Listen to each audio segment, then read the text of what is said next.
ಎಲ್ಲರೂ ಅವರು ಫ್ಯಾಮಿಲಿ ಕುತ್ಕೊಂಡು ಸಿನಿಮಾ ನೋಡಿದ್ದಾರೆ, ಎಲ್ಲರಿಗೂ ಖುಷಿನೇ ಅದು. ಯಾರಿಗೂ ಈಗ ಏನಕ್ಕೆ ಒಂದು ನಿಮಿಷ ನೆನ್ನೆ ನೋಡಿದೆ ಒಂದು ಪೋಸ್ಟು, ದರ್ಶನ್ ಸರ್ ಕೂತ್ಕೊಂಡು ಯಾವುದೋ ಸಿನಿಮಾ ಇದು ರಾಯಲ್ ಸಿನಿಮಾನ ನೋಡ್ತಾ ಇದ್ದಾರೆ. ಸರಿ, ಖುಷಿ ಅಲ್ವಾ ಇದು? ಅವ್ರು ಬಂದು ಒಂದು ಸಿನಿಮಾ ನೋಡ್ತಾ ಖುಷಿ, ಸಿನಿಮಾಗೊಂಚೂರು ಪ್ರಮೋಷನ್ಗೆ ಒಂದು ಹಂತದ ಎನರ್ಜಿ ಸಿಕ್ತು, ಖುಷಿ. ನನಗೆ ಯಾಕೆ ಅದ್ರಲ್ಲಿ ಏನು ಬೇಜಾರು? ನನಗೆ ಆ ಥರ ಏನೂ ಬೇಸರ ಇಲ್ಲ. ಇವ್ರು ಏನು ಮಾಡ್ತಾರೆ social media. To be frank, ಇನ್ನೊಂದು ಶಾಕಿಂಗ್ ಹೇಳ, ದರ್ಶನ್ ಸರ್ ಇವತ್ತಿನ ಅತ್ಯಂತ ಆಪ್ತರು ಯಾರ್ಯಾರವ್ರೆ ಎಲ್ಲರೂ ನನ್ನ ಪರ್ಸ್ನಲ್ ಫ್ರೆಂಡ್ಸು.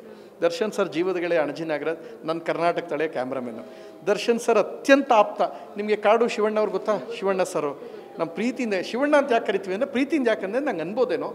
ಸೊ ಅವ್ರ ಸಿನಿಮಾ ರಾಜಮಾರ್ತಾಂಡ ಭಾಳ ಸಮಸ್ಯೆಲಿದ್ದಾಗ ಪ್ರಾಮಾಣಿಕವಾಗಿ ಹೆಗಲು ಕೊಟ್ಟಿದ್ದು ನಾನು, ಅವ್ರಿಗೂ ಕೂಡ ಗೊತ್ತು. ಒಂದು ಕೆಲಸ ಮಾಡಿ, ಪ್ರಥಮ ನಿಮ್ಮ ಸಿನಿಮಾ ಪ್ರಾಮಾಣಿಕವಾಗಿ ಜೊತೆ ನಿಂತರ ಅಂತ ಕೇಳಿ.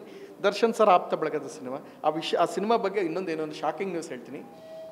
ಅದಕ್ಕೆ ದರ್ಶನ್ ಸರ್ ವಾಯ್ಸ್ ಓವರ್ ಕೊಡಬೇಕಾಗಿತ್ತು.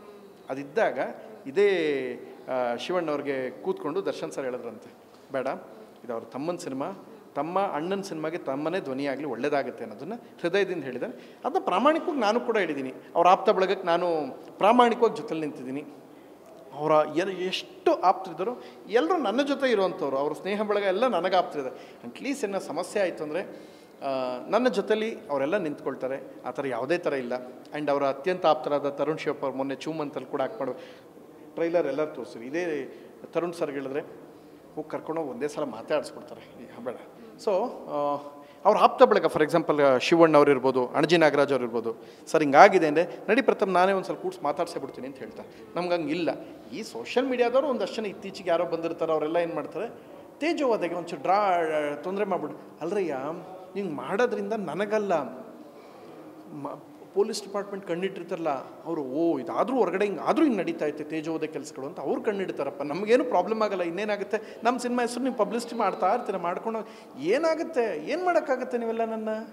ಅಲ್ಲ, ಏನು ಮಾಡೋಕ್ಕಾಗತ್ತೆ? ಈಗ ನನಗೆ ಯಾರು ಗಲಾಟೆ ಮಾಡ್ರು, ಒಳಗೋದ್ರ ಸಮಸ್ಯೆ ಮಾಡ್ಕೊಂಡ್ರೆ, ಯಾರು ಸೋಷಿಯಲ್ ಮೀಡಿಯಲ್ಲಿ ಹಾಕಿದ್ರು ಪೊಲೀಸ್ ಒದ್ದು ಒಳಗೆ ಹಾಕವ್ರೆ. ಸೊ ಇನ್ಯಾಕೆ ಮಾಡ್ಕೋತೀರಾ? ಅವ್ರಿಗೂ ಒಳ್ಳೇದಾಗಲಿ, ನಿಮಗೂ ಒಳ್ಳೇದಾಗಲಿ. ಸೀರಿಯಸ್ಲಿ ಹೇಳ್ತೀನಿ, ದಿನಕರ್ ಅವ್ರ ಸಿನಿಮಾ ರಾಯಲ್ ಸಿನಿಮಾ ನಾನು ಫಸ್ಟೇ ಟಿಕೆಟ್ ತೊಗೊಂಡು ನೋಡ್ತೀನಿ, ಹಾಗೆ ನೋಡಲ್ಲ. ಅವ್ರು ಸ್ಪೆಷಲ್ ಶೋ ಕರೆದ್ರೆ ಇಲ್ಲ, ಟಿಕೆಟ್ ತೊಗೊಂಡು ನೋಡ್ತೀನಿ. ನಾನು ಶಾರದಾಗೆ ನಾನು ತೋರಿಸುವಂಥ ಗೌರವ ಅದು. ಅವ್ರಿಗೆ ಒಳ್ಳೇದಾಗಲಿ. ಅಟ್ ದ ಸೇಮ್ ಟೈಮ್ ಇಲ್ಲದೇ ಇರೋದೆಲ್ಲ ಇದು ಮಾಡೋದು ಬೇಡ, ಒಳ್ಳೇದಾಗಲಿ. ಸುದೀಪ್ ಸರ್ ಮತ್ತೆ ಸೀಸನ್ ಕಂಟಿನ್ಯೂ ಮಾಡಲಿ ಅಂತ ಹಾರೈಸ್ತೀನಿ. ನಮ್ಮ ಸಿನಿಮಾ ಫಸ್ಟ್ ನೈಟ್ ವಿತ್ ದೇವ ಮುಂದಿನ ತಿಂಗಳು ರಿಲೀಸ್ ಆಗ್ತದೆ, ಅದನ್ನು ಮಿಸ್ ಮಾಡ್ಕೋಬೇಡಿ. ಕರ್ನಾಟಕದಲ್ಲಿಯೇ ಡೆವಿಲ್ ಜೊತೆಗೆ ಅಂತ ಹೇಳಿರೋದು, ಡೆವಿಲ್ ಆಪೋಸಿಟ್ ಅಲ್ಲ.